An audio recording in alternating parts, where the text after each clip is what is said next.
Hello दोस्तों, स्वागत है आप सबका अपने ही यूट्यूब चैनल लर्निंग कैफे में। आज के वीडियो में मार्क्समैन बीपीएससी सर्टिफिकेट का सेट 25 शुरू करेंगे। सेट 24 तक का वीडियो चैनल पर अपलोड है, लिंक डिस्क्रिप्शन में दे दिया हूं, या प्ले लिस्ट में जाके देख लीजिएगा। अगर आप चैनल पर पहली बार है तो सब्सक्राइब करने के साथ साथ नोटिफिकेशन बेल को दबा के ऑल पे क्लिक कीजिए, ताकि आने वाले वीडियो का नोटिफिकेशन सबसे पहले आप तक पहुँचे। और वीडियो को लाइक करना मत भूलिए, जिससे मेरा मोटिवेशन बना रहता है। तो चलिए सेट 25 को शुरू कर लेते हैं।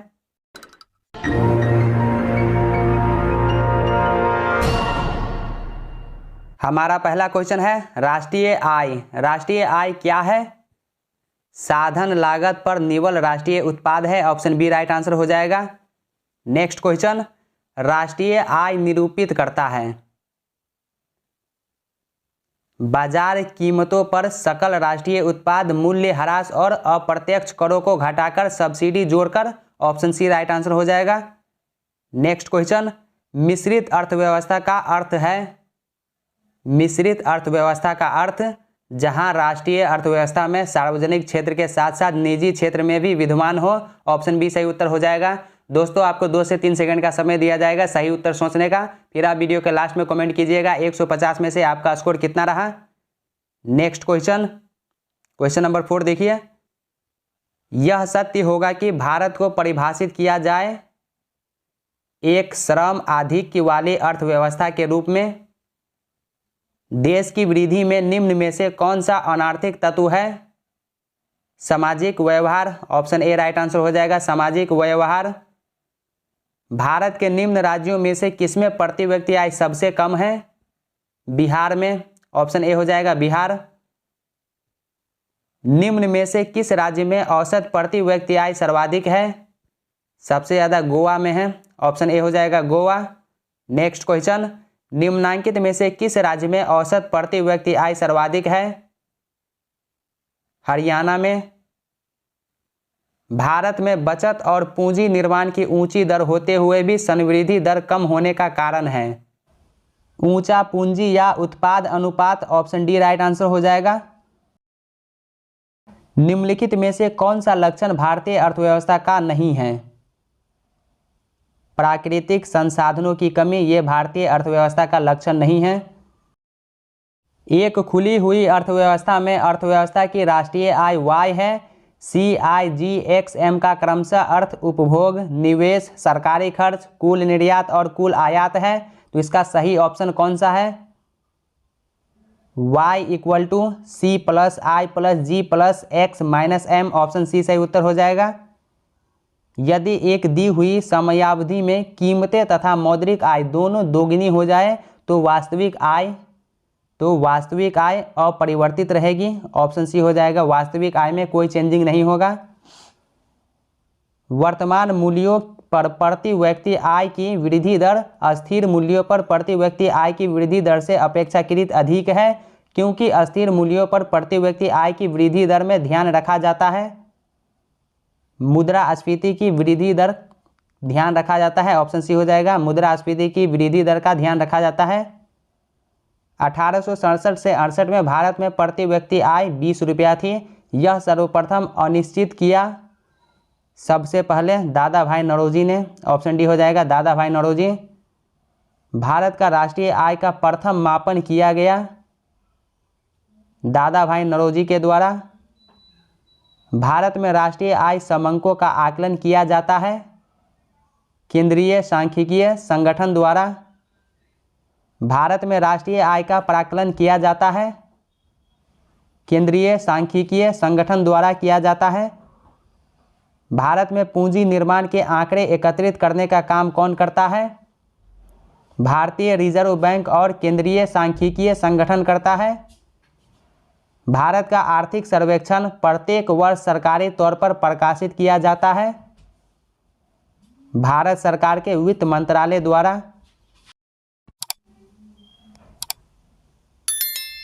किसी देश की आर्थिक समृद्धि का सबसे उपयुक्त मापदंड है उसका प्रति व्यक्ति वास्तविक आय। ऑप्शन डी सही उत्तर हो जाएगा, प्रति व्यक्ति वास्तविक आय। नेक्स्ट क्वेश्चन, भारत में निम्नलिखित क्षेत्रों में से कौन एक क्षेत्र बचत में सर्वाधिक योगदान करता है? घरेलू क्षेत्र।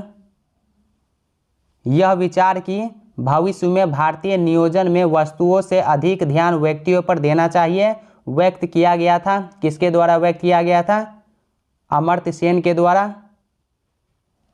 हिंदू वृद्धि दर किस वृद्धि दर से संबंधित है? राष्ट्रीय आय से संबंधित है। आर्थिक विकास सामान्यतया युग्मित होता है स्फीति के साथ। ऑप्शन बी हो जाएगा स्फीति के साथ। निम्न कारण से जीएनपी सकल राष्ट्रीय उत्पाद में श्रम की भागीदारी कम है। कीमतों की तुलना में मजदूरी कम है। भारत में नियोजित अर्थव्यवस्था आधारित है मिश्रित अर्थव्यवस्था पर। भारत की अर्थव्यवस्था कैसी है? भारत की अर्थव्यवस्था विकासशील है। ऑप्शन सी हो जाएगा विकासशील। भारतीय अर्थव्यवस्था वर्णित की जा सकती है।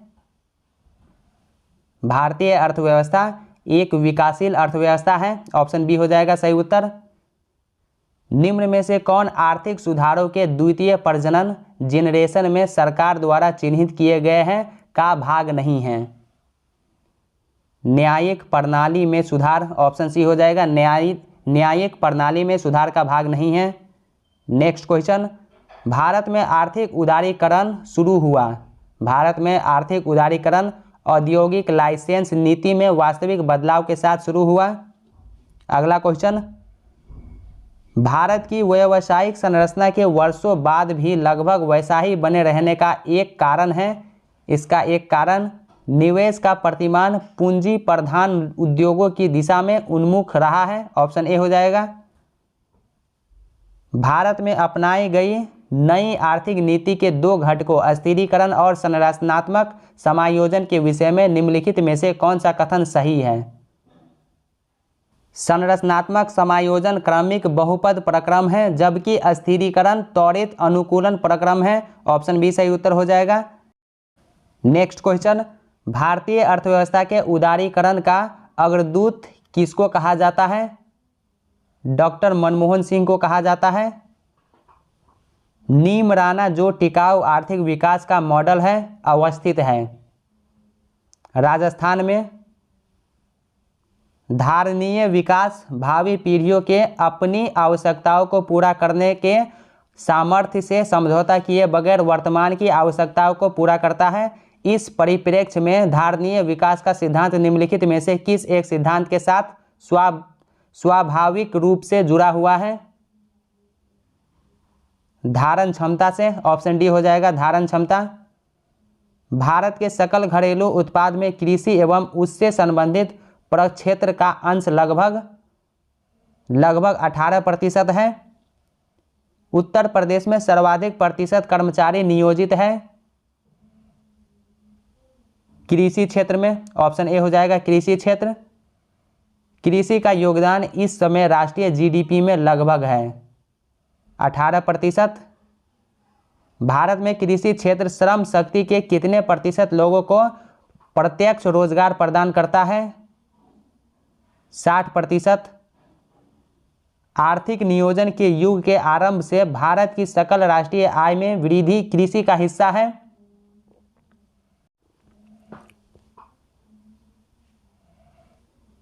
आर्थिक नियोजन के युग के आरंभ में भारत की सकल राष्ट्रीय आय में कृषि का हिस्सा निरंतर कम होता रहा। ऑप्शन ए हो जाएगा निरंतर कम होता रहा। निम्नलिखित में से कौन भारत में सहकारी कृषि के विचार का समर्थक नहीं था? चौधरी चरण सिंह। निम्न में से किस प्रांत में सोयाबीन खेती के अंतर्गत क्षेत्र सर्वाधिक है? मध्य प्रदेश में। निम्नलिखित में से कौन सी एक नकद फसल नहीं है? सोयाबीन जो है ये नकद फसल नहीं है। गेहूं की सिंचाई हेतु अतिक्रांतिक अवस्था है। अतिक्रांतिक अवस्था। ताज निकलने की अवस्था। ऑप्शन ए हो जाएगा ताज निकलने की अवस्था। देश में गेहूं उत्पादन की दृष्टि से निम्न राज्यों का अवरोही क्रम है। उत्तर प्रदेश, मध्य प्रदेश, पंजाब, हरियाणा। भारत में फसल बीमा योजना का शुभारंभ हुआ 1985 ईस्वी में। व्यापक फसल बीमा योजना के स्थान पर राष्ट्रीय कृषि बीमा योजना लागू की गई 1999 ईस्वी में। राष्ट्रीय कृषि बीमा योजना का प्रारंभ हुआ था किस वर्ष में?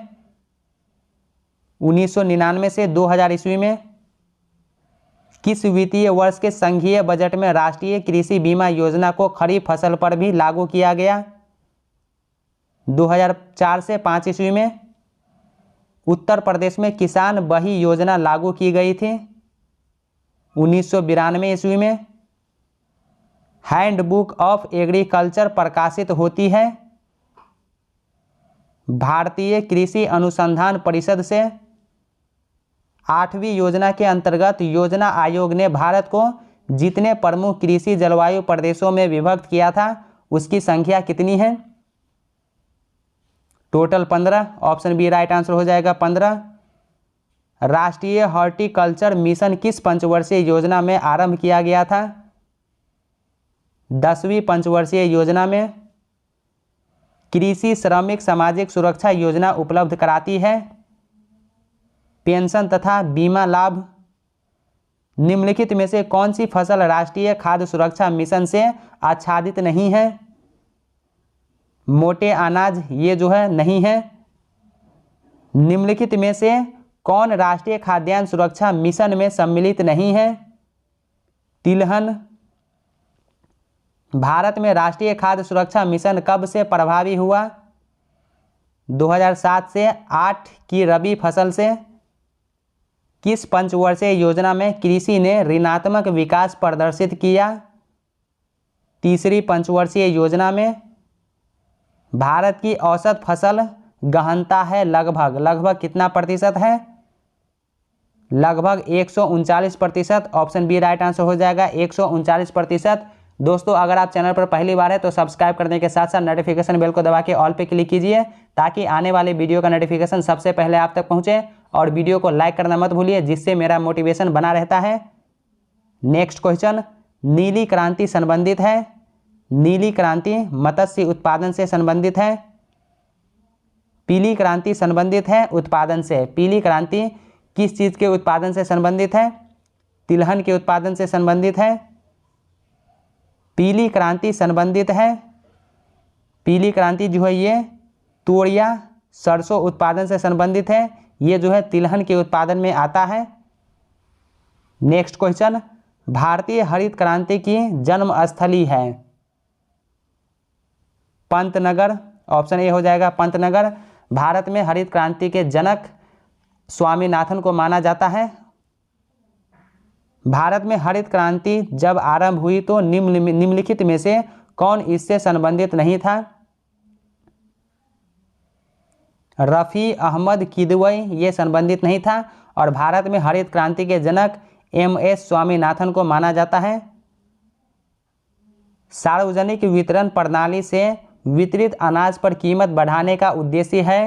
इस योजना में निहित उपादान का भार कम हो सके। ऑप्शन सी सही उत्तर हो जाएगा।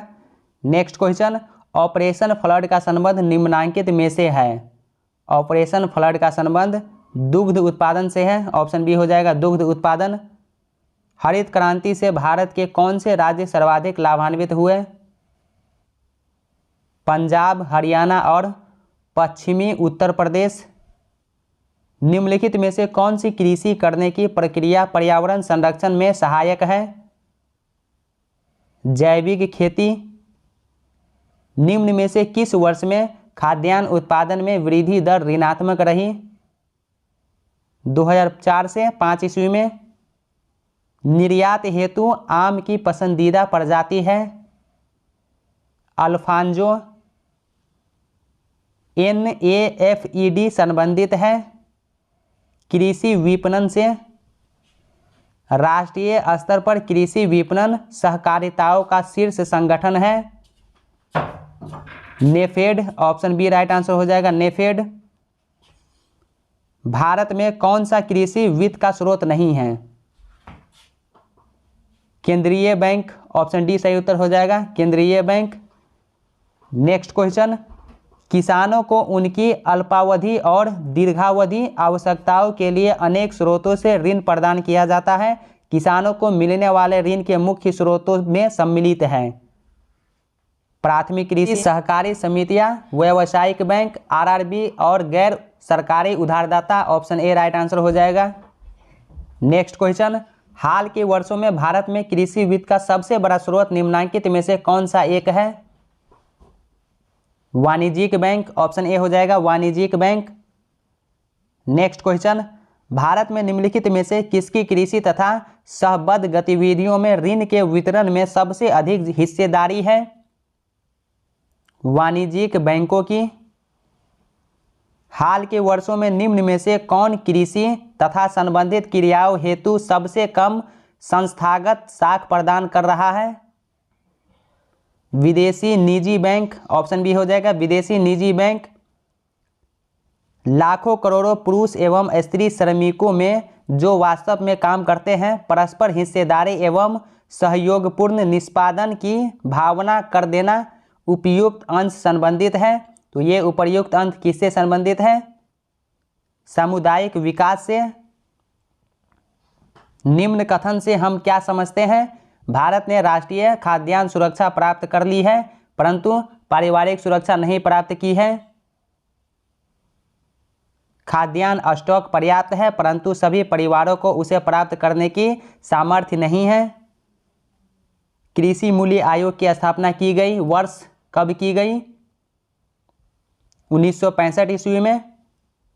गेहूं के समर्थन मूल्य की अनुशंसा कौन करता है? कृषि लागत एवं मूल्य आयोग। खाद्यान्नों के समर्थन मूल्य की संस्तुति देता है, कृषि लागत एवं मूल्य आयोग। मूल्य जिस पर सरकार खाद्यान्न का क्रय करती है, अधिप्राप्ति मूल्य कहलाता है, ऑप्शन डी हो जाएगा। सार्वजनिक वितरण प्रणाली को बनाए रखने और सुरक्षित भंडार के निर्माण के लिए जिन कीमतों पर सरकार खाद्यान्न खरीदती है वे वसूली कीमतों के नाम से जानी जाती है। भारत में सबसे अधिक कॉफी उत्पादन करने वाला राज्य कौन सा है? कर्नाटक। कर्नाटक जो है सबसे ज़्यादा कॉफ़ी का उत्पादन करता है। निम्नलिखित में से कौन भारत में कृषि निर्यात की सर्वाधिक मूल्यवान वस्तु है? चावल। सुनहले चावल में प्रचुरता सृजित की गई है विटामिन ए की। राष्ट्रीय कृषि तकनीक परियोजना का पोषण भारत में जिस अंतर्राष्ट्रीय वित्त प्रदायी अभिकरण द्वारा होता है वह विश्व बैंक है, ऑप्शन बी हो जाएगा विश्व बैंक। नेक्स्ट क्वेश्चन, मौसम आधारित फसल बीमा योजना सर्वप्रथम लागू की गई थी, कर्नाटक में लागू की गई थी। फसल बीमा निम्न में से किसके एकाधिकार में है? भारतीय कृषि बीमा कंपनी। निम्नलिखित में से कौन सा भारतीय कृषि की निम्न उत्पादकता का कारण नहीं है? सहकारी कृषि। भारत की काली मिट्टी उत्पादन के लिए बहुत उपयुक्त होती है, किस चीज़ की उत्पादन के लिए? कपास की फसल के लिए। विदेशी कृषि उपज योजना का संबंध है कृषि पदार्थों के निर्यात के उछाल, ऑप्शन सी हो जाएगा कृषि पदार्थों के निर्यात के उछाल से। राष्ट्रीय विशेष कृषि उपज योजना मुख्य रूप से संबंधित है निर्यात योग्य कृषि उत्पाद से। भारत में कृषि आय कर लगाया जा सकता है राज्य सरकारों के द्वारा। किसान क्रेडिट कार्ड योजना का प्रारंभ किया गया था किस वर्ष में? 1998 से 99 ईस्वी में। भारत में प्रथम कृषि विश्वविद्यालय की स्थापना हुई थी पंतनगर में। केंद्रीय खाद्य तकनीकी अनुसंधान संस्थान स्थित है मैसूर में। National academy of agricultural research management स्थित है हैदराबाद में स्थित है। भारतीय चारागाह एवं चारा अनुसंधान संस्थान स्थित है झांसी में स्थित है। सूक्ष्म लघु एवं मध्यम उद्यम विकास अधिनियम पारित कब हुआ? 2006 ईस्वी में। स्वतंत्र भारत की प्रथम औद्योगिक नीति की घोषणा की गई थी 1948 ईस्वी में। भारत में औद्योगिक विकास हेतु संयुक्त क्षेत्र का विचार किस औद्योगिक नीति प्रस्ताव में रखा गया था? 1956 की औद्योगिक नीति में? वर्ष 1991 की औद्योगिक नीति के अनुसार कितने उद्योगों को लाइसेंसिंग के अंतर्गत रखा गया था? 18 को, ऑप्शन डी हो जाएगा 18। भारत की पंचवर्षीय योजनाओं के संदर्भ में औद्योगिकरण के ढांचे में परिवर्तन के अंतर्गत भारी उद्योग का महत्व कम करते हुए आधारित संरचनाओं पर बल देने की शुरुआत किस योजना से की गई? 8वीं योजना से, ऑप्शन सी हो जाएगा 8वीं योजना। नेक्स्ट क्वेश्चन, अब उन उद्योगों की संख्या जिनके लिए औद्योगिक लाइसेंस की आवश्यकता होती है घटकर रह गई है? 5 रह गई है। भारत में उद्यमों हेतु लाइसेंसिंग प्रणाली का आधार था उद्योग अधिनियम 1951, व्हाइट गुड्स में सम्मिलित है, प्रदर्शन, उपभोग के लिए खरीदी गई वस्तुएं। इस समय भारत का सबसे बड़ा वस्त्र उद्योग केंद्र है मुंबई, ऑप्शन सी हो जाएगा। मुंबई जो है भारत का सबसे बड़ा वस्त्र उद्योग केंद्र है। भारत में मील निर्मित कपड़े का सर्वाधिक उत्पादन प्राप्त होता है गुजरात से। भारत के उर्वरक उद्योग के बारे में निम्नलिखित में से कौन सा कथन सही नहीं है? तो यहाँ पर जो है आपको गलत कथन को चुनना है। ऑप्शन ए देखिए, अभी हाल के वर्षों में यह देश का तेजी से विकसित होने वाला उद्योग है, तो ये गलत है। दूसरा, भारत विश्व में नाइट्रोजन उर्वरकों का तीसरा बड़ा उत्पादक देश है, ये भी गलत है। रासायनिक उर्वरकों के संबंध में भारत आत्मनिर्भर है, तो ऑप्शन सी जो है सही है, तो इसका राइट आंसर ऑप्शन सी हो जाएगा। नेक्स्ट क्वेश्चन, भारत के संदर्भ में निम्न कथनों में से कौन सा एक सही नहीं है? यहाँ पर भी आपको गलत कथन को ही चुनना है। ऑप्शन ए, IPCL भारत की सबसे बड़ी पेट्रोकेमिकल कंपनी है, तो ये जो है गलत है और आपको गलत को ही चुनना है, तो ऑप्शन ए राइट आंसर हो जाएगा।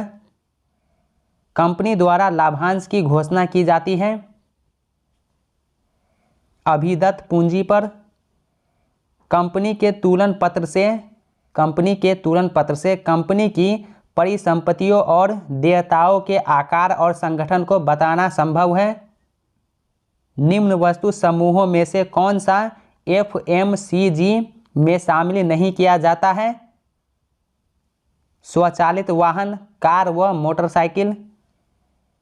निजीकरण की निम्नलिखित में से कौन सी रीति सर्वाधिक सर्वांगीण और परिपूर्ण है? निजी क्षेत्र को स्वामित्व और प्रबंध का हस्तांतरण। भिलाई इस्पात कारखाना किस राष्ट्र की सहायता से बनाया गया? रूस की सहायता से।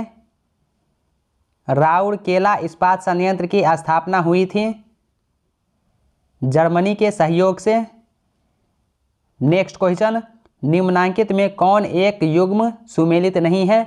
यहाँ पर भी आपको गलत को ही चुनना है। ऑप्शन ए देखिए, राउरकेला इस्पात संयंत्र जर्मनी के सहयोग से हुआ था, तो ये सही है। भिलाई इस्पात संयंत्र पूर्व सोवियत संघ USSR के सहयोग से, ये भी सही है। दुर्गापुर UA के सहयोग से, ये भी सही है। बोकारो USA के सहयोग से, तो ये गलत है और आपको गलत को ही चुनना है, तो ऑप्शन डी इसका राइट आंसर हो जाएगा।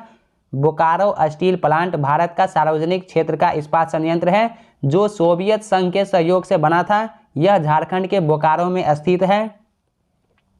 नेक्स्ट क्वेश्चन, भिलाई स्टील संयंत्र ...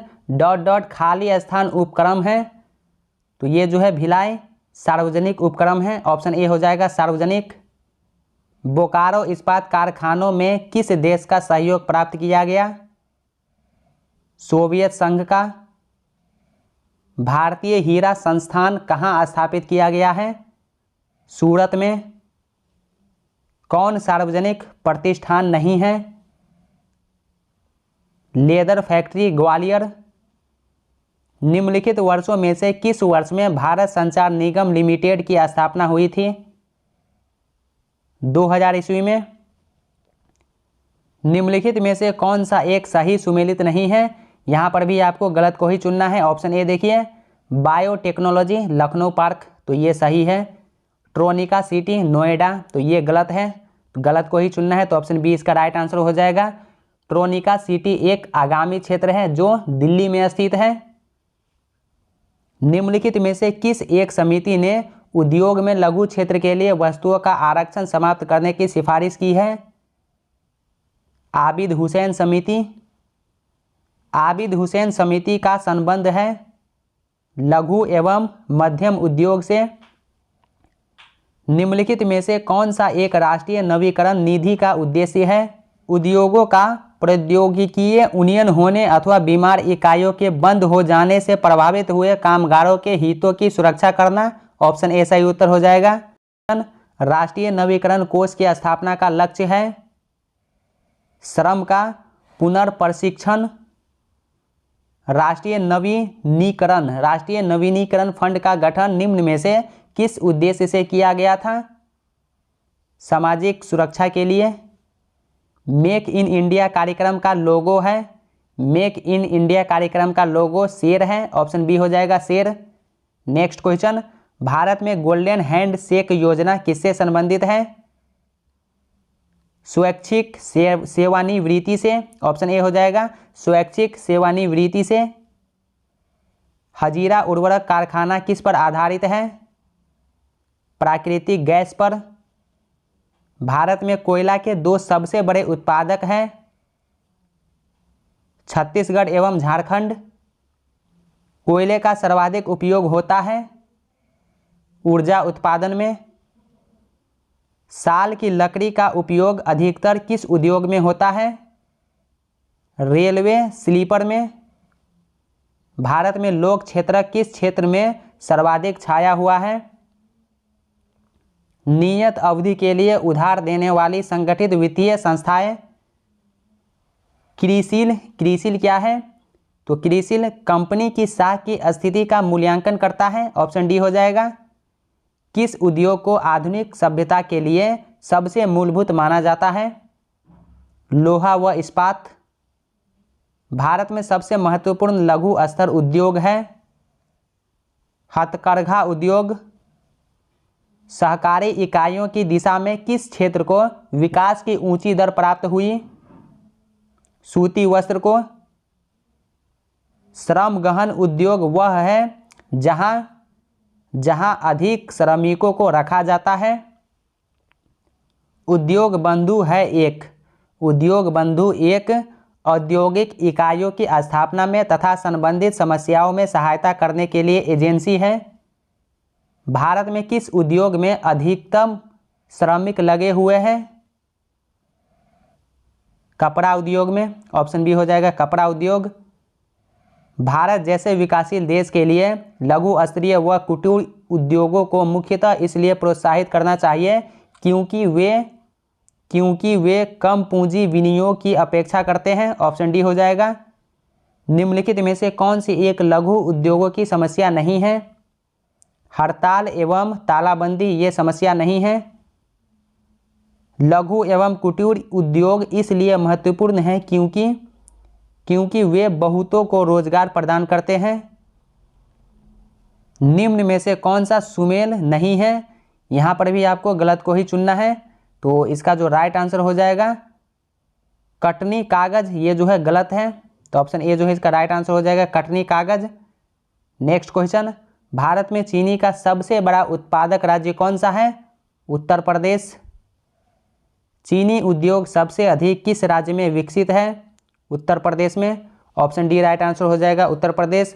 दोस्तों आज की वीडियो में मार्क्समैन बीपीएससी 67वीं का सेट 25 कंप्लीट हो गया। तो कैसा लगा वीडियो कमेंट करके जरूर बताइए और ये वीडियो को ज़्यादा से ज़्यादा शेयर कीजिए और चैनल पर पहली बार है तो सब्सक्राइब करने के साथ साथ नोटिफिकेशन बेल को दबा के ऑल पे क्लिक कीजिए ताकि आने वाले वीडियो का नोटिफिकेशन सबसे पहले आप तक पहुँचे। तो चलिए अब मिलते हैं नेक्स्ट वीडियो में, तब तक के लिए बाय बाय, टेक केयर।